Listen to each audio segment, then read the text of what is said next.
On today's Buckeye Roast, another black stripe alert in Columbus as a young Buckeye earns his spot. We'll break down Ryan Day's latest media availability, including what stood out as Ohio State heads deeper into the season. Then it's back to the tape for our offensive line notes, followed by our picks for midseason MVPs on both sides of the ball. Plus, our weekly upsets alert as we close with the big question. What's the better job right now? Florida, Penn State, or Florida State? I'm Chris Drew, and this is the Buckeye Roast with Ron and Q, right here on Dead Air Sports. Make sure you like and subscribe.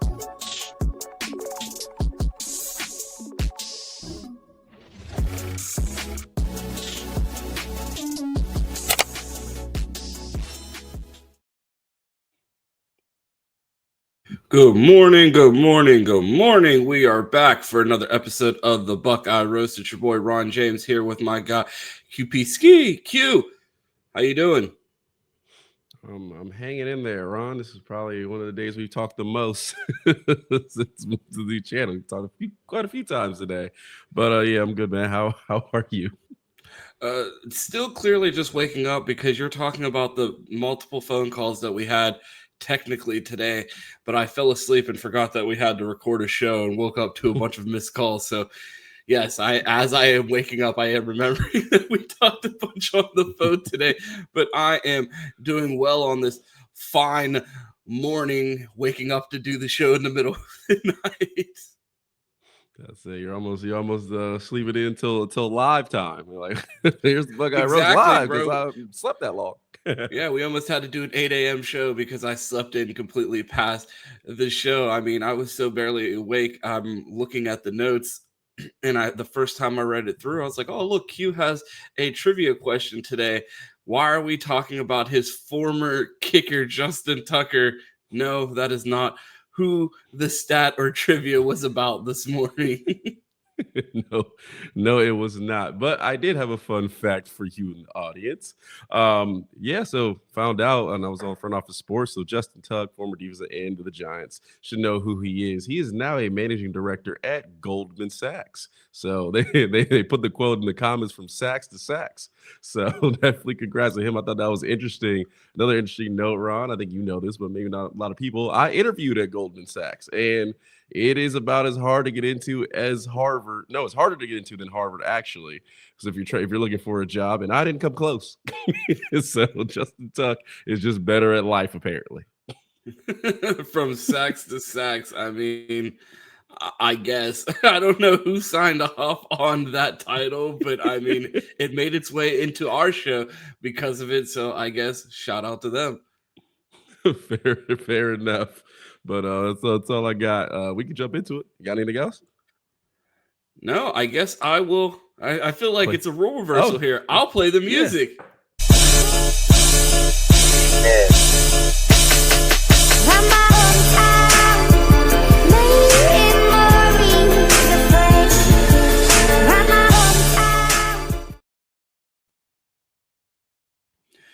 Q, you wrote the show today, so I'm going to let you drive. Where are we starting? All right. So actually, we got first a little house cleaning.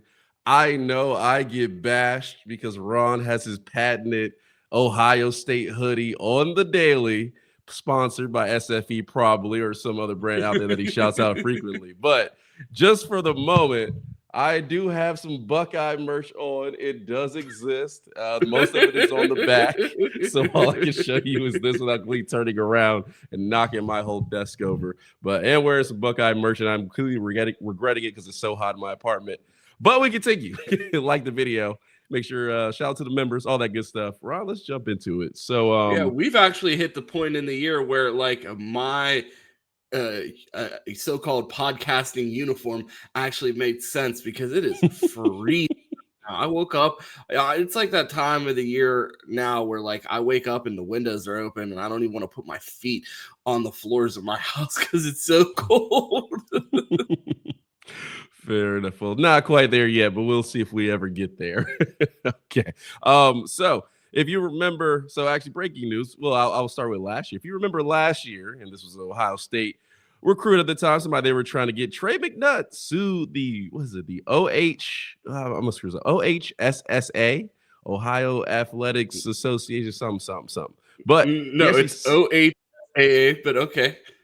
Okay, you got it. So he actually sued them for not being able to play 7-on-7 football, and that actually comes a year ago. And obviously that was granted. Well, Ohio State now commit Jameer Brown, the number 1 wide receiver in the class of 2027, sues the OHSAA, I got it this time, over high school NIL. Obviously, Ohio athletes are not allowed to make money off their name, image, and likeness. Ron, you like this? You think he's going to win? You think Ohio athletes will now start getting paid? I mean, it would help the Buckeyes, right? No, It I mean, we definitely could would. start. I mean, it's not like people are coming in and poaching too many Ohio kids. I mean, the aforementioned Trey McNutt, I guess, is someone that we missed out on, and he was successful in his lawsuit, correct? Yeah, he won his. They didn't even try. That was the thing. The OHSAA completely folded, and they were like, "We don't want no smoke." And they pretty much came out and said that they're going to be scheduling an emergency vote to decide on this. And I'm guessing they are going to fold their hand again because, I mean, in this economy, no matter how much money you have, I don't think anyone wants to waste money on lawyers, especially in a case that I don't think they feel like they have any chance of winning. And again, this is another one. There's a reason that only 6 states in the country restrict this. So I would imagine this is going to be a swift win. And, shout out to the kids of Ohio standing up for what they believe in and, getting what they deserve. So best of luck to Jameer Brown in his fight against the OHSAA. And I mean, not many people in Ohio have great things to say about it. And I think, they're taking stances for things that they believe in. And I hope they get that money. So I'm excited for him and hope he gets that opportunity. I will have to say, when I saw that graphic and, I thought it was a decommitment. I was terrified. I was like, y'all playing too much. Like, I think we could have rolled this out in a different way. But I'm just glad to see that it's a lawsuit. It's not something that you hear often. It's like, whew, I'm so relieved it's a lawsuit and not a decommitment from a 5-star wide receiver. Something with way less ramifications, but for my fanhood, hope does not happen. But yeah, shout out to him. I think he'll get that done. I got one more follow-up question for you in the chat. So Ron, we have 7-on-7 football now in Ohio. Ohio athletes now can make NIL and make some bread off their name image, which they should be able to. There is one more thing that awaits. Does Ohio get spring ball anytime soon? And who delivers that lawsuit? I have no idea because, I mean, you'd imagine most of these kids are going to be playing, like most of the top kids with the name recognition are going to be already playing 7-on-7. So I don't know. Maybe. Yeah. I think they're still just trying their best to protect baseball, and I get it. And like up north, it's not like we have the facilities to really house spring ball. Like, it's still cold as hell in the north in April and March. It's not like you're really practicing outside or have these big indoor facilities at every high school. So, I mean, I don't know. We'll see it when it happens. It's definitely probably going to take another lawsuit, but who is going to be the kid that's compelled to do it? I mean, is it someone that just does it for the name recognition and to go down in the history books? Or is there another big name kid that really wants it, or a coach that's going to lead the charge? I think that's what it's going to take. But as of right now, as long as they're getting the bag, I don't think too many people are going to be worried about that. Yeah, I mean, I'm thinking, yeah, it is definitely is cold up there. I mean, you're gonna have to wait until late May, like you gotta wait until late April or middle of May to start actually get out there. But it also is another 8 weeks of, or however, so they can limit 4 weeks of development that athletes. Yeah, but you got to think about it. A lot of these schools, like, I mean, at least in Pennsylvania, like, I know we're out of school the first week of June. Like, if you're starting the season the second week of May, like, what is it? Like a 3-game schedule, like no preseason? How's that work? Like, you know what I mean? It's already, you're getting ready into summer camp at that point. And so, I mean, maybe they have a point in protecting the spring sports and allowing kids to play baseball and track and those things and not have a spring season. So I don't know. We'll see how it plays out. I mean, feels like everybody's in court every other day these days. So we'll see if it ends up making its way to the courtroom. But as of now, it'll be interesting to see what happens with this Jameer Brown case. I expect them to fold, and it'll be interesting to see what doors that opens for Ohio State going forward. All right, fair enough. Let us know what you think in the comments. Ron, I got you are the perfect guy to ask about this. So I have a video from you. This involves your former team. It involves your family's fanhood. And I see. Now, Q thought, like, see, I'm I don't signed know. in. I don't know what show he thinks this is, but to get on here and disrespect me, and I've had this conversation with a lot of people because it seems to be everyone's new favorite joke with Ron to say, "Oh, you're from Pittsburgh. You used to be a Pitt fan." No, I didn't never. say that. No, I no, said no. your You just said my. families. No, you Family. said my. I didn't say you. No, you said my former team. No, I said your Never. family's team, not your former team. Run the tape back. Anybody that's watching right now and is not on the live stream, I'd like you to rewind 15 seconds where Q tried to sneak in a jab and pretend like Pitt was my former team. I would just like to set the record straight, regardless of what Q says. Just to put it in perspective, okay, I applied to 6 or 7 colleges. I applied to West Virginia, applied to Ohio State, I applied to Penn State. You know what school I did not apply to? Pitt. So this idea that is my former team, ever was my team, was going to be my team, it's just not the case, and a crazy misrepresentation of character. One, I never said that was your former team. Number two, did your say family. My former team. Number two, your family is all Pitt boosters, so you could just walk right into school. You didn't need to apply. But this involves your family school on the field. This involves your NFL team. I want your reaction to this video right here. And I've been saying this for a while. I don't think Pitt should play there anymore. Yeah. My thing is, and I'm saying this for multiple reasons. I'm saying this for Pitt's sake as well. I firmly believe that Pitt should put like a 35,000 person stadium up on Oakland. Mm-hmm. Pack that thing, because when you've got 65,000 or 70,000 in Acrisure and it's only half full, what's that look like? So that is your boy, Ben Roethlisberger, talking about Pitt should build a stadium on campus, have the students be able to walk over there and not be in the middle of the city, is what you have told me is absolute chaos on Sundays of a stadium. And obviously the Baltimore Junior over there stadium in Heinz Field. So, So Ron, I want to ask you, what do you think about that idea?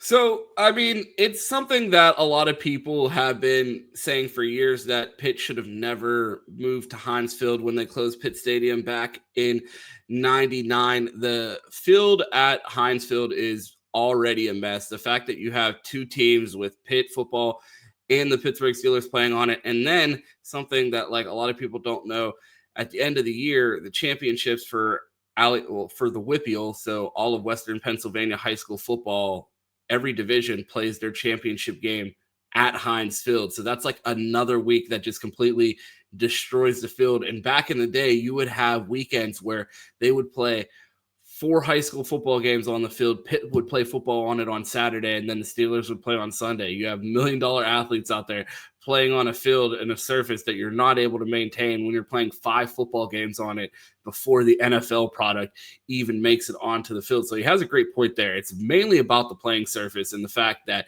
you have Pitt and the Steelers playing on this surface, and sometimes within the same 36 hours. So being able to maintain that field, it just ends up being dangerous for the Steelers. In regards to the stadium, so people that aren't familiar with the setup in Pittsburgh, Pitt is in Oakland, which is about 15 minutes from the North Shore, depending on traffic. So it's not like it's on campus for the students. It's not an easy commute. Like you're literally driving to another part of the city to go to the games. Like even on a bus, it's just not convenient. It's not conducive for a game day experience for the students. So that's always been a complaint. And then Acrisure is 65,000 seats. So Pitt really doesn't feel that. Like for a Penn State game, a West Virginia game, does it get rocking? Sure. But every other game, even when they have 35, 40,000 people in there, it looks empty because it's a massive NFL stadium that they really don't pack out. It's not on their stadium, not on their field. If they were able to put a stadium in Oakland where their campus is, and pack it out with 25, 35,000 people, like he said, they would absolutely have it rocking. But there's only one problem, and he absolutely knows this as someone that's lived in Pittsburgh almost the entirety of my life. There's no real estate over there. They'd have to knock down so many buildings right now because Pitt at one point pretty much bought all of the buildings in Oakland, like pretty much bought a town. So the university owns everything over there, but there's no more real estate. Like the idea that they would be able to build another stadium and find a parking lot or a parking garage or anywhere logistically to put a stadium, it's just been so overdeveloped since Pitt Stadium was knocked down in 99. It's almost been, it has been 25 plus years since that stadium was up and Pitt played a football game there. So the idea that they would be able to find somewhere to put the stadium, just logistically not possible at this point. And he makes a great point. They shouldn't be both playing on the same surface. Pitt should absolutely have their own stadium over on campus, but you can't put the toothpaste back in at this point because there's just nowhere to get a stadium up. I think it would be a great atmosphere for them. I think the students would show out and it would give them a better game day atmosphere, but it's not going to happen. I feel like it's a similar situation to the University of Miami, a very similar situation with Hard Rock. Yeah, I mean, I feel the same way. I don't know.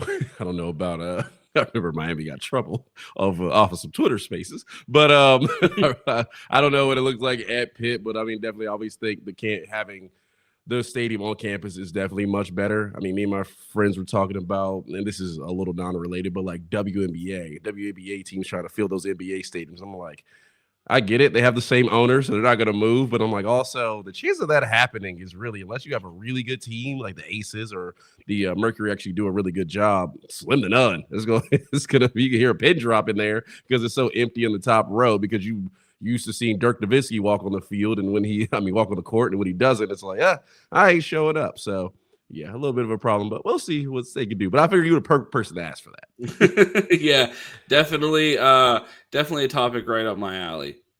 All right. Well, in this next topic I got, we are both the perfect people to ask about this because it applies a little biasy that we talk about in the SEC. Kirk Cignetti was asked about the AP poll and all the major polls, and Ron, this was his response.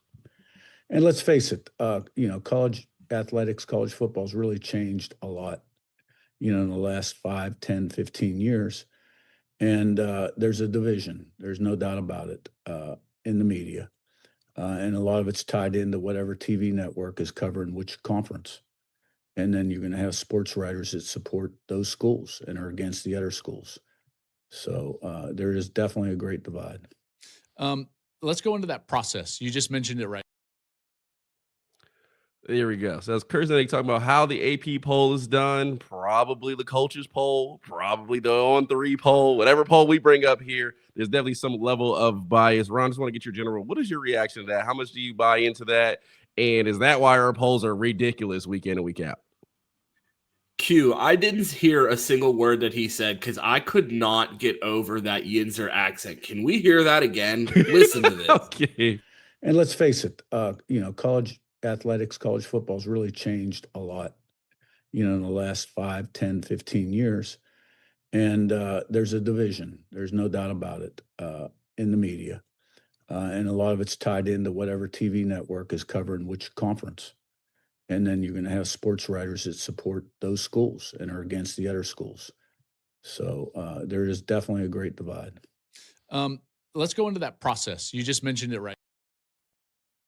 I mean, that is like the greatest clips, like compilation that you find of Yinzer accents. Like it is, you want to know what someone from Pittsburgh sounds like? Kirk Cignetti. Okay. Well, I'm glad you understood him clearly. Just kidding. But I do want to ask about the way polls are done, Jason, because we do this every week. We look at these polls and we're like, how is this team hasn't moved? They don't go up, they go down, win, loss. Teams don't play, move up. Teams don't play, move down. Like, just the way the polls work, I think, are ridiculous. So I just want to ask you, well, what do you think about what Kirk Cignetti said? And is there an actual solution to this? Is there any way that we can get away from this and have a more fair polling system? Yeah, abolish the preseason polls and move the college football rankings release to week 4. Let's just keep this simple. People that are employed to rank these teams and in charge of putting together the playoff, let's just follow their rankings. I don't care what what do I care what the UCLA beat writer thinks are the top 25 teams? Like, I'm a Hall of Fame Twitter coach. I don't care what they think. I know who's good. So does it take away the excitement of like preseason matchups? I guess, but I mean, that's the whole point of preseason rankings, is that it's to drive early ratings and matchups. So I don't know how you find a solution. They have to exist for that reason, but at the same time, it feels like so much weight is given to these rankings that really don't mean anything. I think that they should wait a few weeks to put them out. If you want to have them, fine. Have the ratings for preseason, but completely do away with them. Wipe them completely going into week 4. And by week 4, they should have the college football playoff rankings out once football has been played. But like, it feels like all of the rankings and logic is circular. Like, it's like, well, this person beat that person and that person beat that person. And at this point, it's like, well, who's good? Everybody beat someone who beat someone else. It's just, and they're all weighted based off of how good, some guy in Nebraska that got credentialed last month thinks that they should be ranked. It's just, I don't know. It's just a mess. I hate polls. I agree with Cignetti. Get rid of them and let's just go off the ranking system that's going to determine the playoff. Yeah, I mean, I understand polls have been around. So we talk about 1936 on this show. We know how long that's what poll they need to bring back. Whatever poll voted Slippery Rock the 1936 national champion. That's whose poll we should be using going forward. The only I trust. If somebody actually did that, in 1936, they're dead. So I hate to tell you around that. No. I'm saying they may not be around, but the publication may still be around. And any publication that would, employ someone with great insight like that should be the system that we're using. I doubt they had like a computer model doing this back in 36, but I'm sure there's some methodology that we could dig up for this poll that's so accurately named the best team in the country, 6-3, Slippery Rock, the national champions in 1936. I think we bring back that logic instead of whatever preseason polls we're working with these days, because clearly we're not doing something right. Just for fun, what level of R&D do you think went into college football polls in 1936? I don't know, being that we were in the middle. That's what I'm saying. Like, that's the last time Notre Dame beat Ohio State, and it's like, oh, we beat you guys in football. What was going on with your recruiting back then? I was like, I don't know. Probably the greatest athlete in our school history is probably defeating Nazis at the Olympics. Sorry, we were busy, Notre Dame. We weren't that good at football that year. Like, I don't know. We're in the middle of a world war. Like, I don't think much thought. Like, are you not looking side-eye at the guy that has all the time to be watching every college football game that he can vote in a poll accurately in the middle of a world war? It's like, pick up a gun, buddy. Well, he's over here watching college football on Saturday, and they're over here like standing in line for rations in the middle of the Depression. I won't. That is some atrocity history you just pulled up there. There was no World War in 1936, nor Depression. Were we not in the World War? It didn't start World War II. It didn't start until 1939, and it didn't start in the U.S. until 41. And when did the Depression start? The 1920s. It was mostly over going into the 1930s. It's 3 in the morning, Q. I got you. I'm just not going to let the comments fry. I got it. We know history here. Anyway, mainly I agree with Cignetti. I'm with you. I don't even think we need preseason rankings. Just, what teams are good before the season start, or you can assume what teams are good as a fan. I think we knew Texas was going to be at least decent, and we knew Ohio State returning back was going to be at least decent. I don't think you need these preseason rankings to sell those games. Maybe a tier list. I'm only taking half credit for my inaccuracies. I was 3 years off on the start of World War II, but we were 6 years into the Depression, which lasted till 39. Thank you very much. Okay. Come on. Okay. Sorry. Oh, sorry. I mistook malnourished football from draft football. My bad. My bad. I was off by 3 years at 3 in the morning. Okay. Right. I want half credit, teacher. You get half credit. You know ball somewhat. I know ball, not so much history. Fair enough. But yeah, I basically agree with you. I think college football playoff polls should just come in at week 4. Tier the teams. Ohio State, Texas, we're week 1, tier 1 team, and just breaking those categories and go from there, because the bias does get ridiculous, and it also does affect teams down the line. Now that we got the college football playoff poll, it's a little bit better, but you remember before of like, it was, if you were at a spot in the preseason poll trying to get up and play for a championship, I said there was only 2 teams playing for it, almost impossible. You would have had to start in the top 20 or at least the top 15. So I agree with you there. But yeah, shout out to Coach Cignetti for saying that, because not many people will.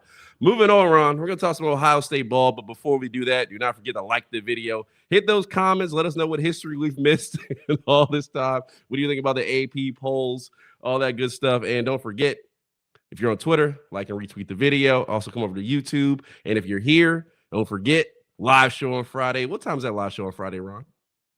8 a.m. Oh, well, the live show on Friday. The live show on Friday is 8 a.m. for members, and then it debuts at 10 regularly. So if you want to come in and live and hang out with us, make sure you join that members. We were almost 50 members? Did we cross that line yet? No, we are still at 48. 2 members away from 50. Be that member who's also there with us Friday live, and you will get behind the scenes content with my guy Chris Drew. So make sure you do that while we're liking the video. Moving on, Ron, let's talk some Ohio State ball. So I threw a graphic in there. I want to talk more about the Depression, Q. What was your favorite ration foods? I was actually a big history buff in middle school and high school, so I know some decent history. I mean, a little off on Depression, but I know some solid history. I should do some trivia. All right. Well, I'm terrible at trivia. All right. Well, it's clearly me when it comes to sports. All right. So Pro Football Focus came out and they put a graphic up. And Ron, you have that graphic talking about Arvell Reese and Sonny Styles are the top 2 linebackers going into the draft. Ron, my first question. I bought into Arvell Reese 3 years ago, so I don't have to talk about him that much more. I mean, my stock is worth trillions at this point, and now Justin Tuck works for me at Goldman Sachs. But for everyone else, it seems like it's been Johnny Come Lately that Arvell Reese has got all the hype. But I want to ask you, do you think nationally and even some Buckeye fans are overlooking how good Sonny Styles is and how good he's been this season? Because I feel like he just doesn't get enough love, and he's number 2 on the Pro Football Focus list. Not really. I mean, definitely not in the Buckeye fandom. I mean, he's wearing the block O for a reason. He's a guy that we saw play as an early enrollee at safety. We watched him progress. It feels like we watched him grow up in a Buckeye uniform. We've been hearing the name Sonny Styles for so long. So, I mean, I don't think anybody in Buckeye Nation is overlooking what Sonny's doing on the field. Nationally, I feel like people are overlooking this duo still slightly. You see Josh Pate go out there and talk about, I've watched every big team in the country so far, and Miami's just different. They have creatures out there. And I'm like, really? Miami has creatures out there?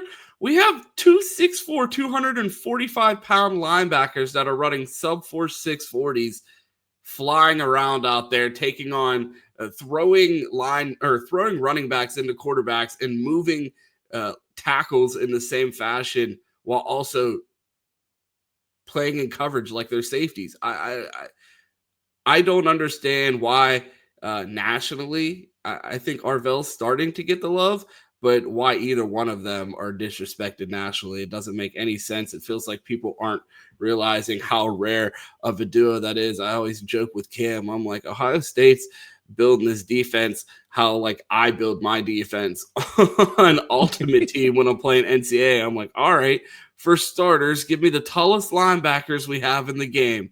All right, from here, let's build the defense. And it's like, you don't see that everywhere. And the fact that they don't have just one, but two freak shows out there, it shows why they're at the top of this list. And I would imagine they're going to be at the top of draft boards as well. Yeah, NFL draft boards. Yeah, I agree. I mean, Sonny Styles now, we know where Arvo Reese is going to be top 10. Sonny Styles, for me, has played like a first-round pick this year. I want to definitely give him some credit in it. I'm so happy. We've sat through the dog years of linebacker play and just wanted to get some athletes on the field, and we've progressively gotten better, so that is good. But just having two of these guys look like back in the day when I used to watch Georgia play, and I'm like, man, wouldn't it be nice to have some linebackers who can return punts? And now we got two, so I just want to make sure I give Sonny Styles his credit and definitely enjoy this season because it's a lot of fun watching those guys play, and even more fun watching the all 22. And just like when guys make, a lot of times if Arvo Reese did not have dreads, like some of the time I really couldn't tell the difference. And one wears 0, one wears 8. But you just see a guy that gets me on the film all the time because it's like you can't tell sometimes by the angle if it's at an 8 or 0. Yeah, I'm like, oh man, Arvo Reese flying, and that was a me. Oh, that's Sonny. I'm sorry. Oh, Sonny Styles in cover. Oh, that's Arvell. My bad. So it's just like the elite way they are playing ball right now. Just want to let all the fans know, enjoy it in Pro Football Focus. I believe it will be 2 first-round picks. I don't know about 41. I want to find 41 college football players better than Sonny Styles right now. But I think they're both first-round picks. I just want to let Ohio State fans know to enjoy it. So giving the linebackers some love. Ron, we got some Ryan Day quotes back-to-back. Let's hear them.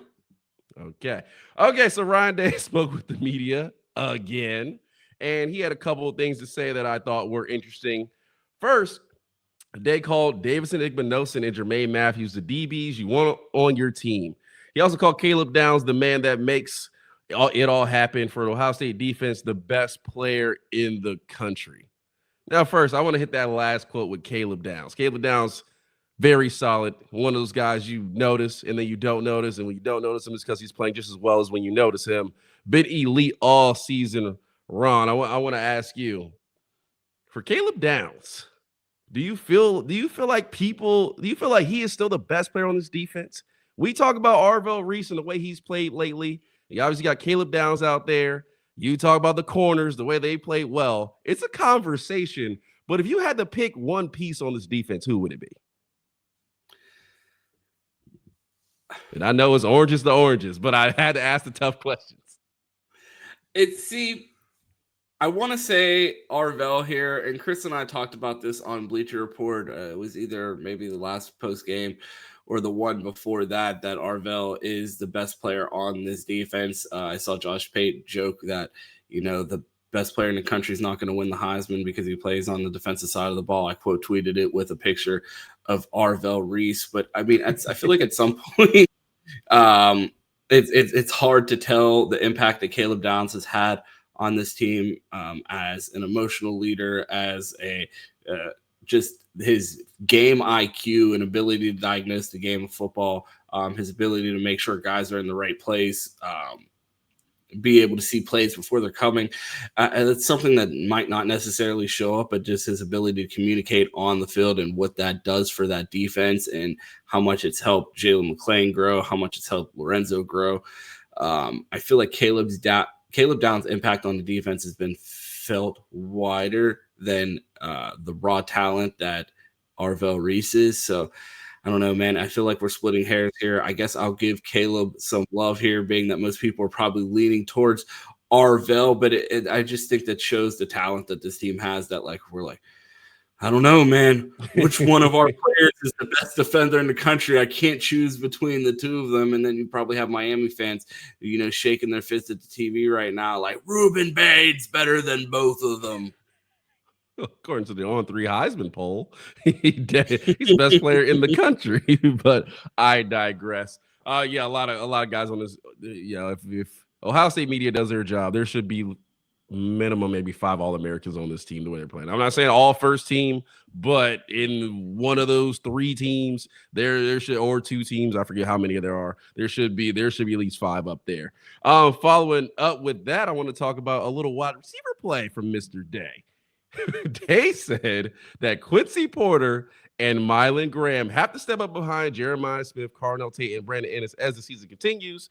They're there. He said, I quote, they're there. They're right there, right on the doorstep. We need them. That was Ryan Day's quote. Now, I don't know if we're going to rotate, so that would be my question, and I have some stuff in the film to talk about with that. But, Ron, I would ask you, are we going to see these guys? And I think, and I'll give Bryce Rauter some love. I think he's hurt right now. He's been out the last 2 weeks, so he hasn't played. So maybe they didn't mention him, but maybe he's redshirting. Maybe he's going to come back. I don't know what's going on with that, but I won't speculate. But between Mylan Graham and Quincy Porter, who he mentioned, do you think we get some impact with him down the stretch? And I understand we're playing a lot of tight ends, all that stuff, but just your guess as a Hall of Fame Twitter coach. No. And I don't think it's anything to do with either one of their abilities. It's just like barely seen them rotate now when they've had all the opportunity to do it. You see, as Zach called it out on the film, he's like, they're kind of tipping their hand that they never throw the ball when Mylan Graham's in the game. So I don't know if they have things planned for them down the road and they're, again, trying to set things up. But right now, nothing's really pointing to any indication other than what he just said there, that they're going to find a bigger role. I don't see how things tighten up. And maybe this is around the time of year that we started to see Brandon Ennis a little bit last year start to get involved. So I would guess by the Penn State game, if you haven't seen these guys play, you have 2 more opportunities, Wisconsin coming up, and then the Penn State game. If you're not seeing one of these guys in the lineup, I think you could just keep them on the trajectory or expectations as far as snaps that we saw from BI towards the end of the year last year, because it seems like not big on rotating, and it's been Brian Hartline's MO since he's been at Ohio State. And he's even talked about how much harder it is to get the rotations with him calling plays and being in the booth. So sometimes it slips through the cracks. So I don't see. Ron, is it harder for him to get the rotations? He doesn't rotate. What's harder about? No, that's what I'm saying. I think it's even harder for them to even get a chance because bro's calling plays and they're like, oh, Quincy hasn't got in the game yet. And it's like, oh, okay. Like, I don't think it's that bad, but it's just like, I don't know. He has a lot more on his plate and he'd never rotated before. So now that he's busier, he's going to find more time to do it. Hard to believe for me. I thought, and shout out to Devin Jordan. I thought he would be like, okay, I'm in control now of this rotation. Heartline, trust me. Let me squeeze some guys in there and get a little more juice out of the wide receiver room. Clearly, he's like, he's the boss, and I'm not doing nothing.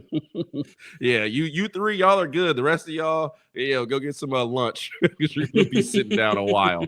So we will see. We got some stuff to talk about on film. Clearly that you kind of alluded to, but that's what Ryan Day had to say. That's all I got before we get into the film. So quick reminder, everybody hit those comments. Let me know what you think about that 1936 poll where Slippery Rock clearly lied about their resume and got a national championship. Smash that like button. All that good stuff. And members, shout out to members. Shout out to Robert H. again. I just keep shouting out because you threw so many memberships. So you deserve another shout out. Shout out to you again and all our regulars in the chat. It's good to see y'all. I can't wait to see y'all on Friday where we have a live show. So don't forget, members at AM for that. Ron, talk about the film. I guess you have questions because I'm the expert on this film. So what do you want to ask? What do you want to see? What do you want to know?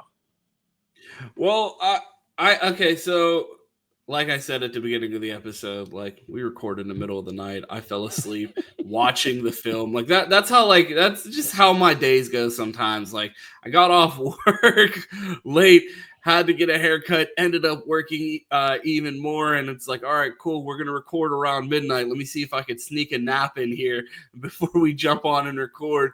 And I'm laying in bed watching the film. I got about 15 minutes in before I fell asleep. So from what I remember, Q, I wanted to know if these things persisted throughout the game, but it felt like we're seeing a lot. The 2 main things that jumped out to me were the missed assignments by the tight ends, whether that be in it was mainly the run game, whether it be the wide receivers running the ball or the running backs. It felt like it wasn't just Will Kazmarek. You heard Max Clare missing blocks. You saw Tegra having issues on the offensive line. Those were the 2 main things that stood out to me. Again, it feels like a theme week in and week out now that we are seeing solid play calls just completely disrupted by them missing identifications up front and just getting whooped sometimes by some of their blocks. Yeah, you alluded to it, and that was my first note. The tight ends struggled heavily in the run game. I think this might be the worst I've seen since we've been watching film. I'm glad that you said that, because I was thinking the same thing, so much so that I was like, I want to start asking questions about what's going on with Keenan Bailey here. We gave him so much credit for these tight ends because we were feeding them the ball and we're in so much 12 and 13 personnel. But at what point do we look at what's going on with this offense and be like, all right, we're bringing all these big bodies on the field to miss blocks and make us less dynamic and struggle in the run game? I don't know, Q, again, and this is where like we get all the mean comments of like, you guys are nitpicking. It's just like, all right, well, I don't know what you want me to say. Like, go watch the film and not tell you the things that stood out to me. It was frustrating to see the performance from the tight ends, and I'm not necessarily glad that it continued past the first 15 minutes of the film that I fell asleep in. But and for context, I watched a third of the film. You know what I mean? It's halfway through the second quarter by the time I fell asleep. Well, don't worry. The sequel and the trilogy are right in line with the first one you watch, so you'll get to that. But yeah, I thought the tight ends. I thought and I wrote some notes down. In the pass game, I thought Claire looked solid. I'll start positive. In the pass game, I thought Claire looked pretty solid. Had a couple catches, continuing to get involved, so I like to see that. But in the run game, I mean, we were playing a lot of guys, like 5 deep for tight ends, including Nate Roberts, who has his fullback role.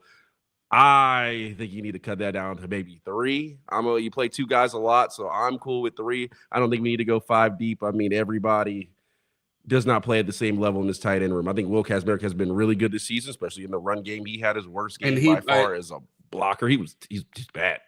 I was just about to say, I was like, we're about to give him his credit. You see him, he's been out snapping Max Clare the past couple weeks, and then he goes out there and puts easily his worst film of the season out there. And it's kind of crazy that, like, normally, you know, given the performance that he's had so far, like, you see maybe 1 or 2 mistakes, it's not even worth bringing up on the show. But it was like, you've become the star of the film rewatch. Yeah. Yeah. Again, we always talk about those Pro Football Focus grades. Brandon Ennis is like, what were you watching? But I digress. We'll get to that in a minute. But yeah, I thought he had his rough game. I thought Max Clare was good in the pass game. I think we should get at 3. I mean, another thing I noticed, Jelani Thurman, maybe one of the bigger weapons in the pass game, given his talent, is not playing a lot. I'm wondering what happened there. I think Bennett Christian, I don't know the snaps off the top of my head. I think Bennett Christian outsnapped him. I think Nate Roberts outsnapped him. I am wondering, he was in there on a couple blocks, but I'm wondering really what's going on with that. So that's something to keep an eye on. But I thought Max Clare was cool in the pass game. Need to work on blocking and sure that up as far as the tight ends looked. Moving on, as far as I talked about quarterback, and you may have some notes here. I thought Julian Sand played well. He didn't turn the ball over, but he didn't put his impact on the game. Well, obviously, everybody sees a touchdown to Jeremiah. They see him hitting Carnell Tate, and they're like, oh, cool. Like, we're fine. Like, yes, we understand you can do that. Those guys are going to create a lot of separation. Brandon Ennis, again, has to be like this to the clouds because he was open maybe 2 or 3 times, a couple times for scores across the middle, running a post, and Julian Sand just didn't trust you to get the ball to him. He needs to trust himself a little more, make some big boy throws, because I think Illinois, we talked about their defense. They are not very good. They have a couple good players. I mean, 90 was absolutely a wrecking ball in the middle. I think 90 and 28, whoever's playing linebacker, they played really good. I wonder if 90. Yeah, 28, he was the star of the show. Oh, go ahead. Sorry. Yeah, it felt like 28 was the star of the show. Every time someone was talking about someone missing a block, it's like, oh, and 28 right here, just running free because they didn't identify the front correctly, and now you just have a linebacker running free. And this is something that Cam talks about all the time with these running backs. It's like, all right, you can say what you want about the line, but like half the reason why Q and Trey were so good is they made people miss, and it feels like these backs seek contact and go down with the first contact like magnets, man. It's just like, can we try to make a move? It's like some of them just be like, take themselves out of the play, like almost self-down themselves. It's like, all right, 1-1 in the hole. Let's just fall down right here together. Not even try to get around this person. Yeah, I wrote a note there. Let me finish Julian saying real quick. Thought he was solid. Just needs to take a little more risk in the pass game. Yeah, the running backs. I had a note here. Donaldson looks like Master Teague. Exactly what he looks like when he has a one-on-one. He needs to play a little bit better. He needs to be a little more dynamic, which we've seen at points. But I thought, man, he was looking to get tackled. Like, he was running in the guys and say, all right, I did what I could do. They blocked me 10 yards. I'm going to get 10 yards instead of getting 12, 13. And you just see, I mean, Bo Jackson didn't play a lot. Obviously, he had the ankle injury, so we hope he rests up. But you see just the line of difference between him and the other backs. James Peoples, I thought he didn't get much of a chance. A lot of the times where the line messed up or the tight ends messed up, they were like, put Peoples in. So, yeah, I feel like I owe James Peoples an apology because, like, I first watch, it's just like, man, every time you get in a game and it's like, you want to give them the benefit of the doubt, but it's like at some point you have to acknowledge that, like, for some reason, like, everything just goes to crap when you come in, and it's like, all right, no. There was this one play where I feel like every single person on the right side of the line, I watched the tight end, the tackle, and the wide receiver. All three of them missed their block, and James Peoples broke the first tackle, broke the second, and the third one behind the line of scrimmage was just too much for him. And, like, I mean, you got to shoot him some bell there. It's like, how much can you expect out of your running back when there's three people hitting him in the backfield before he even crosses the line of scrimmage? So I will shoot James Peoples some bell there. Not many opportunities, and it felt like the line just showed their belly every time he got the ball. Yeah, I don't know if he owes somebody some money on the team or allegedly. Allegedly he pissed somebody off, but they're like, oh, Peoples is in. Yeah, let's pull that old what's the Adam Sandler football movie? Longest Yard. They were pissed when he walked back in, didn't block. Like, that was James Peoples' situation a couple plays. But yeah, I mean, I thought he looked fine. Nothing eye-catching, but move on from there. The offensive line, really good in the pass game for me. I don't know about you, but I thought they were pretty good in the pass game. The run game is kind of like you talked about, the same issues. Tegra a couple times is a little slow, misses his guy. But for the most part, I mean, I thought they were had a pretty good game. I thought it was the tight ends that really derailed the run game since you're playing so many of them. And I thought the linemen were pretty good. Now that miss by Sarah Veld and Max Clare was one of the worst things you could watch on film. Bad. No, I was going to say it was bad. I know exactly what play you're talking about. I did catch that too. The one thing I don't know, the thing that I keep my eye out for now when I'm watching film, it seems to be the thing that, like, infuriates me the most. Like, are my guards out there twerking? And everybody's like, what do you mean, are your guards out there twerking? Well, if you watch our All 22, you'll catch this thing where, like, our guards will just fire off the ball and miss the person in front of them, and they'll, like, extend their arms and just fall over, and then they're out there, like, looking like city girls. And it's just like, can we not? I didn't see much of that this past week. They found new ways to mess up, but I mean, I guess that's some positive that, like, less twerking this week. I don't know, Q, did I miss that in the second half of the game? Was there more twerking that I missed? That's always the thing that I'm like, what are we doing here? Yeah, there wasn't a lot. I thought they did pretty well limited the mistakes. I thought Tegra wasn't and I don't think he got rotated much as far as much as I remember. I thought he was better at limiting the mistakes. So I thought they continue to get better, but I thought they were pretty solid. Again, 90 was wreaking havoc inside. I'm interested to see if he's going to the portal because Ohio State keep tabs next season. He was a monster on Saturday. If our offensive line is worth anything, that's a really good player. So thought he was solid, but yeah, not a lot of twerking in the second and third part. But I thought offensive line was solid. I mean, I would give them a B-ish performance on Saturday. So that's for the O-line. And last thing was my note that you had earlier, the wide receivers. Can't say much about the first three. I thought Ennis had a solid game. He just didn't get the ball yet again, and he's substituted by the five players of tight ends. But like you said, if Graham is in the game, look out for the run because they literally just bring him in to block. They didn't even think about throwing a pass. And, it's funny. That's why I said my play of last season was the Ennis touchdown at Penn State, because 3 backup wide receivers and they throw the ball like, bro, the odds were probably plus 8 billion. It was going to be a pass play. You could have made more than I made off Arvo Restock last season off that play. So definitely, if Graham and Porter are going to play like Ryan Day alluded to, and Rodgers, if he's healthy and not redshirting or anything, if they're going to play, they cannot be as predictable. And my complaint is, if you can have Bennett Christian and Nate Roberts run routes, you can have Mylan Graham and Quincy Porter run routes. So that is my notes from the film. Again, offense had short field, didn't have a lot of yards, so not a lot of opportunity to throw deep balls. And Illinois said, "Yeah, we're not Ohio. We're not going to let Jeremiah Smith go 1-on-1 and double team Ennis." So good luck with that. Yeah, I'm looking at the PFF grades. Any guess after your film watch who had the worst PFF grade on the offensive line? It's not Tegra. It's Tegra.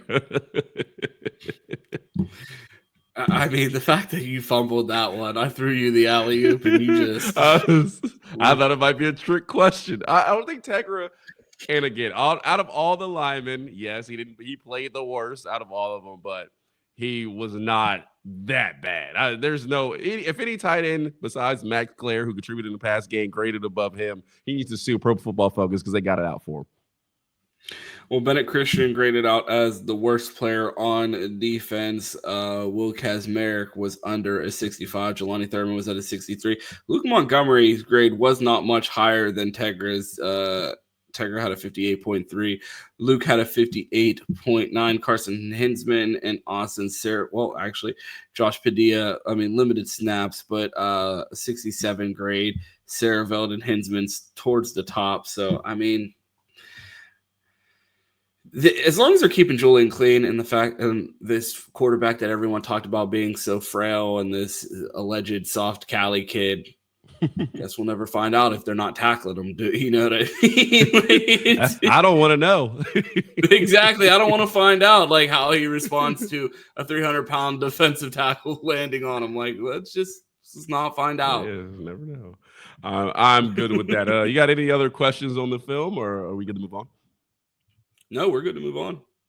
Okay, well, this was your thing, midseason MVP. So in the comments, let us know who is your offense and defensive midseason MVP. Obviously, special teams is the punter because we're only 96 in the nation, so definitely he gets a special teams bid. But offensive and defensively, let us know who your MVPs are. Ron, you wrote this in. You want me to go first? You want to go first? As long as you don't steal mine, I put mine into the notes just to make sure that you didn't steal them. So you can go first as long as you're not going to steal mine. But if you planned on stealing mine, I'm going to get them out now. Well, I did not steal yours. Very tough decision offensively. So offensively, I went with Austin Sarahville. I think he's having a really good season right now. We talked about a preseason. We said, hey, if he is starting to tackle, he better be playing like a first rounder, because the last few guys who stepped into that role are first rounders. And I think especially in pass protection, he's done an outstanding job. Run stuff, I've seen very few mistakes from him. Obviously, nobody's going to forget Jeremiah Smith doing a flip out there because the guy split the block. But outside of that, I think Austin Sarahville has been really good this season. And in a time where it was hard to get a tackle in, NIL is, especially in the transfer portal in the spring, it is very tough. We didn't know if we had a tackle. We were hoping on the guy from Rice, but Sarahville has stepped in. He's been that dude. He's getting my offensive MVP midway through the season. Q, that was going to be my pick until that play on the field pissed me off so bad. I was like, I'm not giving him my MVP for that one play alone. Completely disqualified him from my voting because I woke up and I had 15 missed calls, all kinds of texts, and I'm like, I open up the lock screen and it's still on the film, and I'm like, okay. Try to remember what you saw before you went to sleep. And the last thing I remember was that Austin Sarahville missed block. And I was like, ain't no way I'm giving him my midseason MVP for that one play alone. But I couldn't agree more. He has been awesome at left tackle. He's been balling out. A guy that we did not expect to be in contention for tackle. You know, they brought up his name. And they're like, yeah, you could see Austin at tackle. And they're like, oh, right tackle. They're like, no, left tackle. And to see him, be one of the best in the country, definitely deserving of that nomination. I went with Carnell Tate here because I feel like he's one of those guys that will quietly do his job for the entire game, whether that's run routes on air without getting the ball, whether that's blocking in the run game, or whether that's coming up with a huge catch in big moments for this team. And I feel like Carnell Tate just kind of puts on his hard hat and goes to work for the Buckeyes, and you don't hear him complain. You don't ever hear him worrying about asking for the ball. Ryan Day talks about how unselfish this team has to be in a pursuit of a national championship, and I feel like that's a guy that embodies every bit of it, but also comes prepared week in and week out and delivers in the biggest moments. So that's why I'm giving Carnell Tate my offensive midseason MVP. Very good choice. Definitely would have been in my top few there, and then especially talk about Jeremiah. I wanted to give it to Julian. I wanted to pick Julian Sayin too, and I was just like, they're gonna be like, all right, Ron's really mailing it in here with the content. Like, who's the best player on offense? The quarterback. I don't think at Ohio State of all places. Yeah, that would have been a little mailing it in, but definitely good choice. Carnell Tate has been great this season. As far as defensive MVPs go, this was tough. I had a couple guys in mind that were a little under the radar, and I'm surprised. Like in previous seasons, you didn't just name all 7 of them and then ask me who I thought after you named the entire defense. That was a key special. Hey, we're doing a list. Oh, okay, we'll pick your top 5. Cool. Q shows up with 97 choices and then goes, Ron, let's hear your list. You got? I've warmed you up already. You picked them already. So I got the skillet hot for you. All you gotta do is follow my lead. It was hard. I was between 2 guys and my other guy is pause. Come on, man. What are we doing? You got it. Well, it's not even that bad of a pause. Come on. Between 2 choices. Get back up here. No, that is not what you said. You said it was hard. I was between 2 guys, is what you just said. That was probably one of the most egregious moments in show history right there. Easily. No. Easily.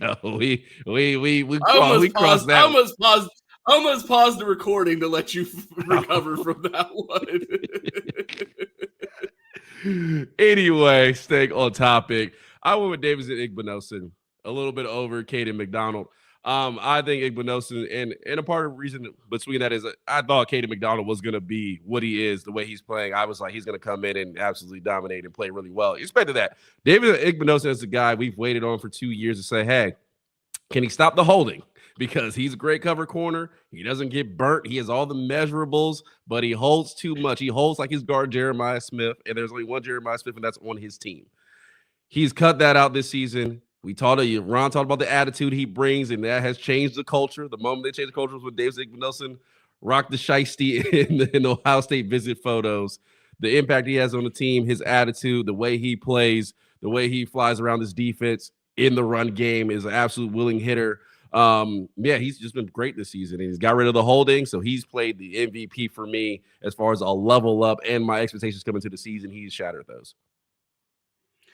Well, I'm going to be not so very creative and also pick the other cornerback on the team as my defensive MVP. I'm going with Jermaine Matthews. I think he also brings that same level of tenacity and attitude to this defense. I feel like he is part of the heartbeat to this team. A kid from Ohio, a dog out there. It does whatever's been asked of him. He waited his turn for his opportunity despite, being talented and ready enough to play as a true freshman, waited his turn in the offseason, expanded his game as far as being able to step into that nickel role, getting active when he's closer to the ball, being involved in the run game, creating turnovers, multiple turnovers. So that's why I'm going with Jermaine Matthews as my. You just couldn't help yourself. That's why I'm going with. You know what's funny? Jermaine. Someone said Arvell Reese is not a real person. It's just a myth that Ohio State created to allow Jeremiah Smith to play offense and defense. Well, according to Big Noon Kickoff, he is the same person. So he is the same person. If you're watching, they're Big on Noon us. Kickoff.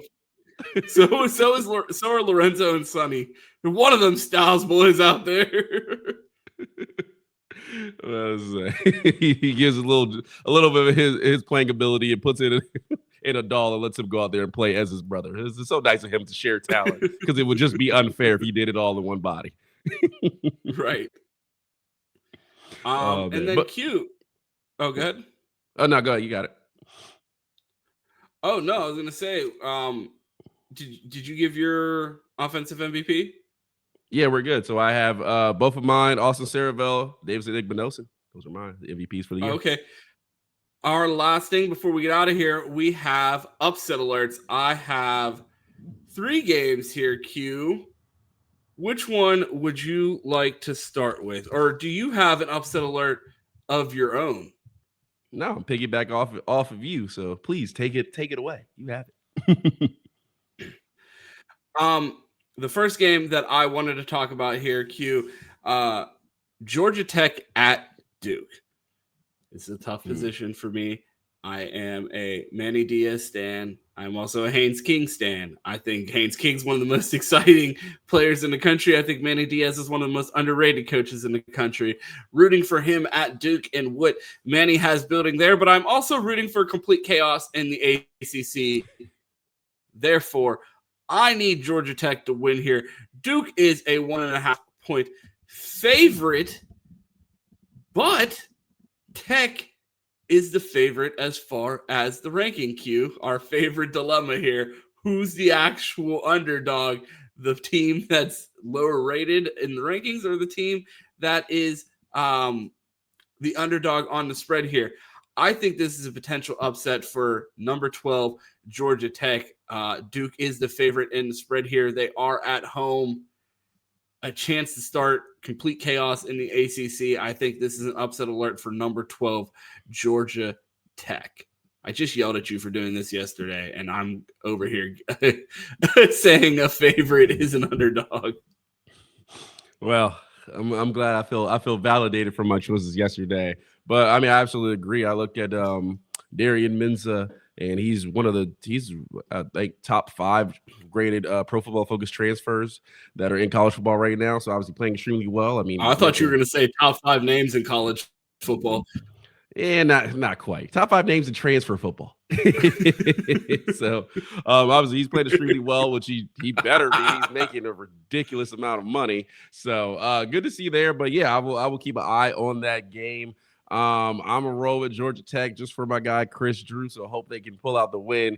But obviously, playing at Duke is not the easiest thing, especially now in the ACC, and especially now they're paying the quarterback $4 million. So we will see what happens.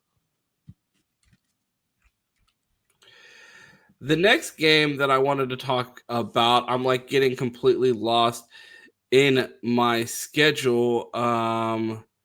Sorry here. I have Pitt at Syracuse. I mean, we watched what Fran Brown did last year to Kyle McCord.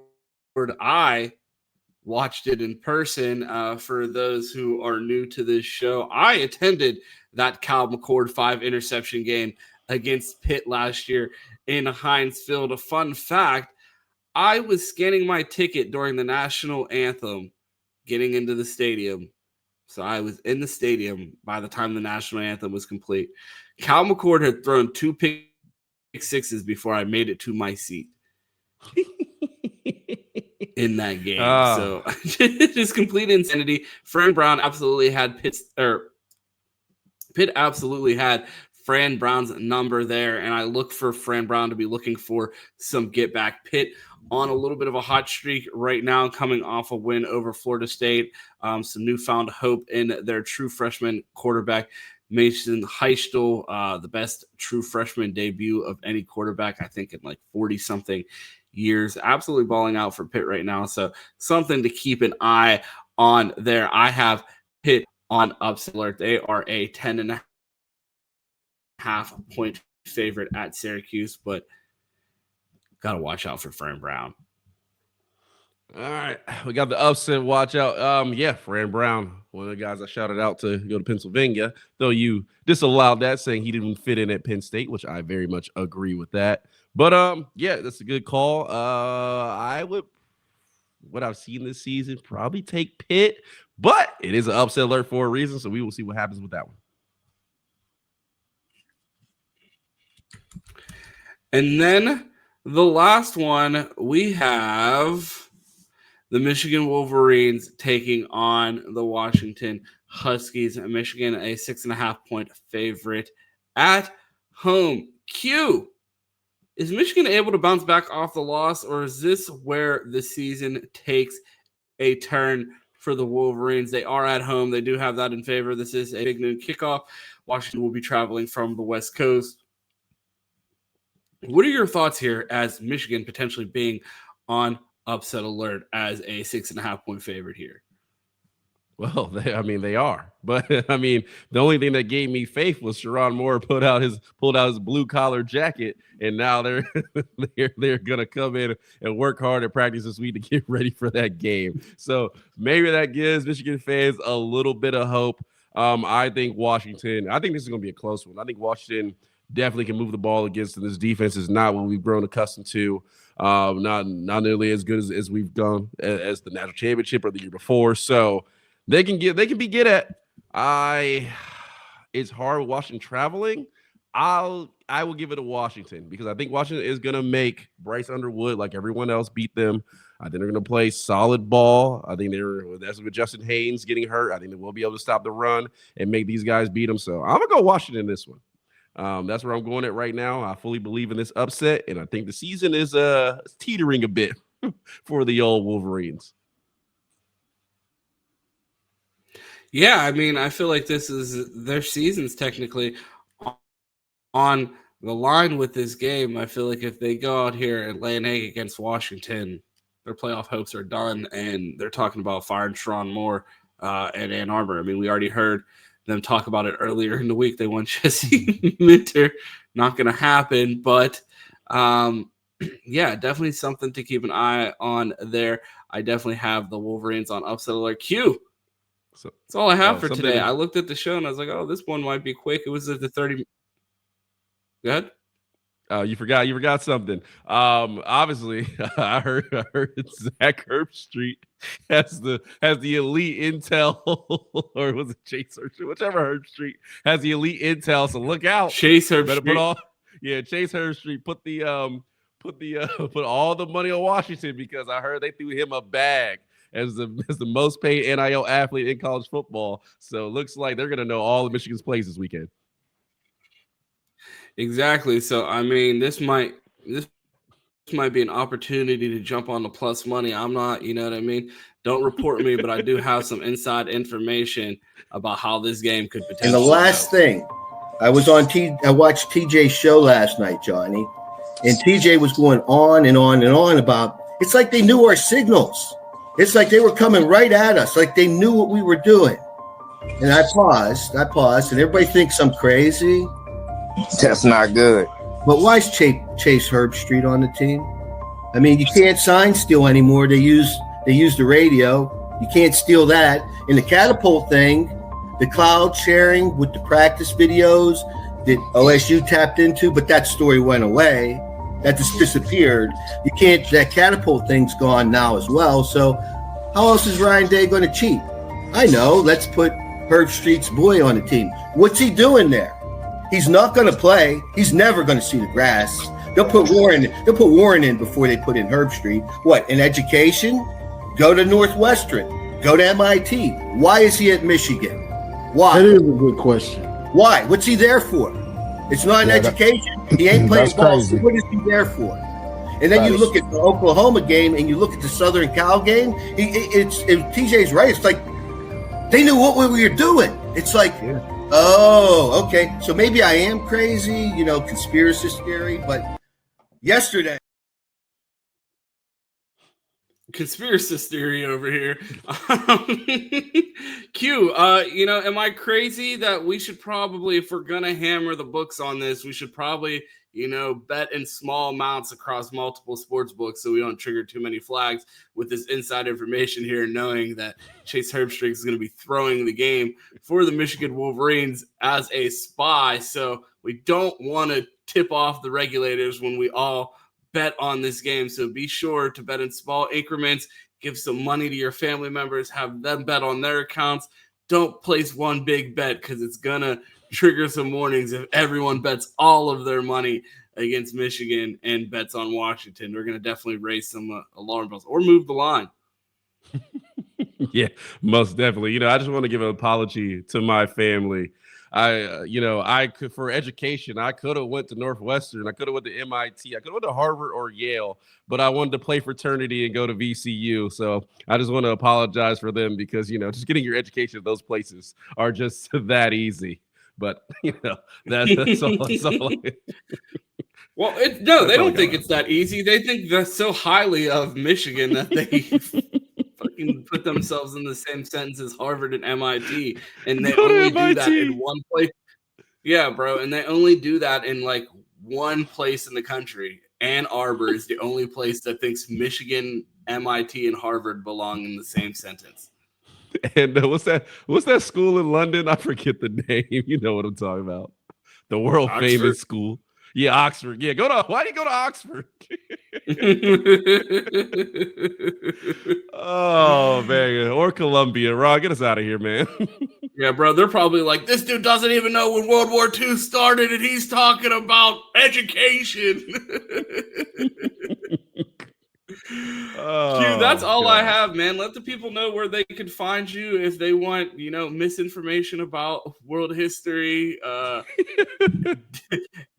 analysis on user accents, and updates on Pitt architecture. Well, if you want me to spew my regret on going to VCU instead of Columbia, you can find me on City with Quentin on Twitter. I'll be there, Flying at Johnson on Instagram. But most importantly, Monday through Friday here on the Buckeye Roast with my guy, Ron. Make sure you subscribe to Dead Air Sports. Got memberships rolling. So who's going to be that number 50? Please let us know because we want to see you on Friday. So make sure you do that. Appreciate everybody, all the comments, all the usuals, all the new faces. It's always good to see y'all. Like the video, hit the comments. Don't forget, let us know what you think about the polling. Let you know, give us your MVPs, and comment on Ron's history knowledge. Ron, where can they find you at? No, you can skip that last part. Unless you're at me on knowing that Q was wrong and that when I said we were in the middle of a depression, I accurately assessed the fact that we were at year 5 in the middle of a 10-year depression. So take that. I fell asleep in history for the next chapter, which was the war. Okay. Fair enough. It was like I was watching film. I got through the first 15 minutes. I fell asleep when we got to the war. Got my dates a little mixed up. Forgive me. If you want to find me in more terrible history knowledge, you can tune in right here for the Buckeye Roast Monday through Friday here with my guy Q Peasky at 10 a.m. It shows how long we've been doing that show. I've been calling you Q Peasky, and people are like, probably why? I'm like, because that was a thing back when we started the show. Back in our day. Back in our day, there was this hit song where that was a thing. Yeah, I don't even know the last time I heard that song. I don't know the last time I listened to that. That's what I'm saying. It's going to be 20 years in. It's like, why do these old guys keep talking about that song? Let it go. Who is this gunner? These guys were listening to a snitch. Oh, man. Yeah, if you want to find me, you can find me right here on Dead Air Sports. You can catch me in the Bleacher Report app. Post games if you want actual analysis with me and Chris Drew after the game and not this shenanigans that we have here in the morning. And then you can catch me on Twitter. That's at 2Ts. It's 2_TES. You see Q trying to subtly flex his Ohio State gear just to remind people. It's not even an Ohio State hoodie. He bought one of those beige hoodies and just stuck a sticker on it. Those are iron-on letters. Yeah, that's what I'm saying. He got up back and was like, "Look, I got merch." Hey, shout out to our guy on it. He helped me get this hoodie, so appreciate him. Sneaky shout out. He threw me the link and told me what's gonna release. So thank you. Shout out to our guy on and Q. That's all I have. So you know how this thing ends. It's always go Bucks, and of course, OH. IO. Yeah.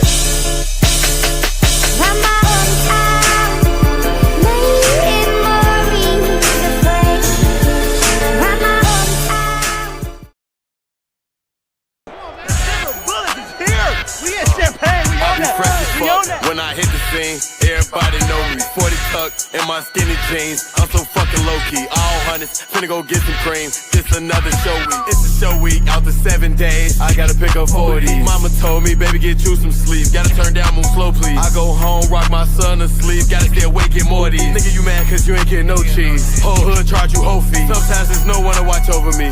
Too broke, can't get close to me. Send an op, say hello to me. Never respect when approaching me. And don't act like you don't know it's me. Know that bitch somewhere close to me. And I ain't got no reason to be on that. You the one to vent your homie. Even though I really be on that. Beat a nigga up if you want that. You can't even buy a whole lunch, Jack. Better get a clock and punch that. Used to run my hood like a rugrat. We went to war with one guy. Ain't lying, we'll go, they come back. All on defense, we bust back. So they want me whack. 100 shots out the back of the lag. I spit that shit that you get high to and make you want clap after that. Then drop some shit that make you contemplate on it after the fact. Rap about the shit you living, nigga, what happened to that? I don't give a fuck about the rap game no more, nigga, I'm after the check. I ain't with the rap beef, nigga say my name once, I'm after his neck. Reach for 150, I'm